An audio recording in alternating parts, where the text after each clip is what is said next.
कई बार RBI rate change करता है तो ये न्यूज़ सब देख तो लेते हैं, पर असली सवाल क्या है? असली सवाल है कि जो रेट चेंज हुआ है, उसका आपके आने वाले पीरियड में ईएमआई पे क्या इम्पैक्ट पड़ने वाला है। नमस्ते, मैं हूं सीए यश दानी और आज समझेंगे कि जो ये RBI rate of interest change करती है, कभी बढ़ाती है और कभी कम करती है, उससे क्या आपकी ईएमआई आने वाले पीरियड में बढ़ने वाली है या टेन्योर बढ़ने वाला है। ये मिथ के ऊपर हम आज डिस्कस करने वाले हैं।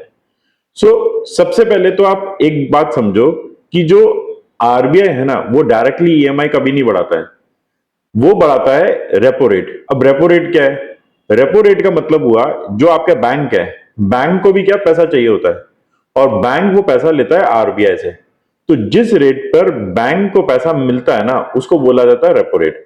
तो इनडायरेक्टली क्या हुआ, आरबीआई ने रेपो रेट चेंज करी। आप न्यूज में सुनते होंगे आरबीआई बोलता है 50 बेसिस पॉइंट बढ़ा दिया। तो इसका मतलब हुआ कि वो 50 बेसिस पॉइंट का मतलब 0.5 पैसा, मतलब 0.5% आपकी रेट ऑफ इंटरेस्ट बढ़ गई। अब जो बैंक्स है, आपके बैंक को आने वाले पीरियड पे जो पैसा उसने आरबीआई से लिया है उस पर ज्यादा ब्याज देना पड़ेगा। तो उसका इनडायरेक्ट जो इंपैक्ट है वो आपके ही लोन पर पड़ने वाला है, क्योंकि बैंक को जब महंगा लोन मिलेगा तो आपको ही तो वो महंगा लोन देगा। तो जब भी रेट 0.50 पैसा बेसिस या 0.25 बेसिस पड़ता है, उतना ही इंपैक्ट आपकी भी ईएमआई पर पड़ जाता है और आपका भी रेट ऑफ इंटरेस्ट बढ़ जाता है। ये जो ईएमआई है, ये ईएमआई कैलकुलेट कैसे होती है, आप इसको और समझो। ईएमआई के लिए, कैलकुलेशन के लिए बैंक्स को तीन चीजें चाहिए होती है।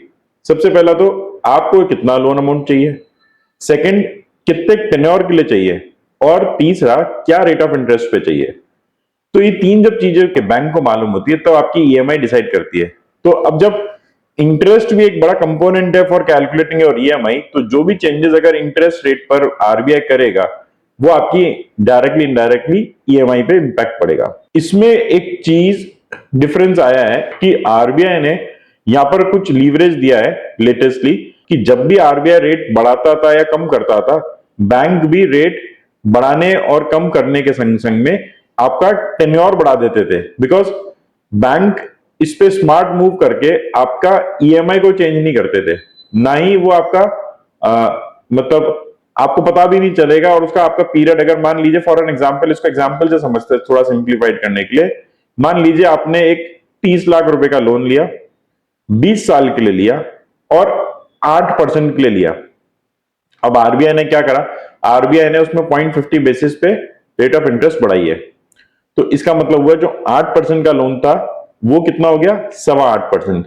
तो जब मेरा 8% था तो मेरी ईएमआई थी तकरीबन तकरीबन 25,000 रुपए। अब जब 0.5 पैसा बढ़ाई तो 0.5 पैसा बढ़ाते ही वो जो 25,000 रुपए वो ईएमआई हो जाएगी 26,000 रुपए से। तो आपको लगेगा कि 1,000 रुपए तो ईएमआई बढ़ी है, तो 1,000 रुपए ईएमआई नहीं बढ़ी है। जब ये आप इसको पूरे टेन्योर में देखोगे, इसका इंपैक्ट क्या होगा, कम से कम भी 2.5-3 लाख रुपए का ब्याज आप एक्स्ट्रा देने वाले हो बैंक को। अब बैंक क्या करता है, स्मार्ट मूव। बैंक इस केस में स्मार्ट मूव ये करता है कि ना तो वो आपकी ईएमआई चेंज करता है, उसमें आपको पता भी नहीं चलने देता है। जो 20 साल का टेन्योर था ना, उसका टेन्योर बढ़ा देता है। बट अभी लेटेस्ट आरबीआई ने कुछ बदलाव करे। आरबीआई ने बोला कि जब भी रेट ऑफ इंटरेस्ट चेंज होगी, आरबीआई चेंज करेगा, तो बैंक को अपने कस्टमरों को कुछ अपडेशन देना पड़ेगा और उनको ऑप्शन देना पड़ेगा कि क्या आप अपनी ईएमआई चेंज कराना चाहते हो या आप टेन्योर बढ़वाना चाहते हो। इससे क्लाइंट को अवेयरनेस होगी कि भाई रेट बढ़ी है और मेरे बैंक ने चेंजेस कर दिए। बैंक डायरेक्टली अब ये चीज नहीं कर पाएगा कि आपको टेन्योर बढ़ा दिया साइलेंटली। तो ये बहुत बड़ा एक पॉजिटिव मूव आरबीआई ने लेंडर्स के लिए दिया है, और मतलब बिजनेस को बूस्ट मिलेगा और इससे क्लैरिटी आएगी। और अब आप समझिए कि इसमें आपको करना क्या है टेक्निकली, कि जो अभी लेटेस्ट में आरबीआई ने रेट करेक्शन करी थी, तो आपको करना क्या है। आप सबसे पहले तो आपके बैंक में जाइए, अगर आपने लोन ले रखा है, और बैंक से पूछो कि भाई मेरा लोन फ्लोटिंग है कि फिक्स रेट है।